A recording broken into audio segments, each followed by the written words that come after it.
अगर आप भी चाहते हैं HD म्यूजिक वर्ल्ड के ऑडियो वीडियो सबसे पहले आप तक पहुंचे, तो सब्सक्राइब के लाल बटन को दबाएं और हाँ, बेल आइकन को दबाना ना भूलें।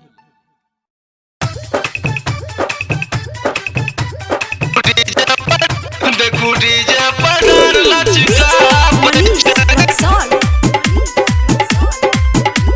दिया पुता संगे फूल जवन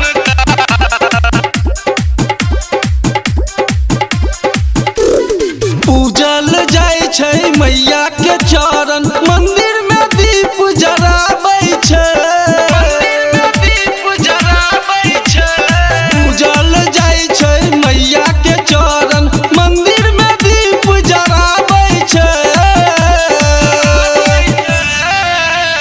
धिया पुता संग बूढ़ जवान का देखू डीजे पर डार लचकाबै छै।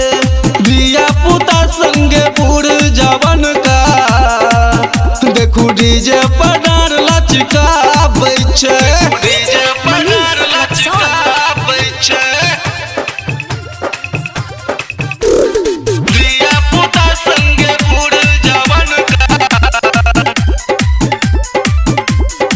सातो बहिन मैया एलखिन भवानी, डोली में बैठ के अपना गाम महारानी, गाम महारानी।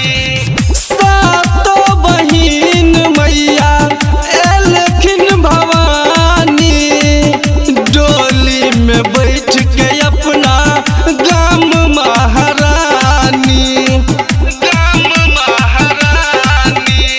मालिन सिंगार सुनु करे छै माँ के, पंडित जी फूल बरसाबै छै। धिया पुता संगे बूढ़ जवान का देखू डीजे पर डार लचकाबै छै। धिया पुता संगे बूढ़ जवान का देखू डीजे पर डार लचकाबै छै। डीजे पर डार लचकाबै छै। धिया पुता संगे बूढ़ जवान डीजे वाला भैया वॉल्यूम को देलकै तेजियो, आंसू सचिन तोरत नाच स्टेजियो, नाच स्टेजियो। डीजे वाला भैया वॉल्यूम को देलकै तेजियो, आंसू सचिन राकेश तोरत स्टेजियो, तोरत स्टेजियो। बड़ नीक लागै छै सुनै में राहुल राइटर के गाना बजाबै छै,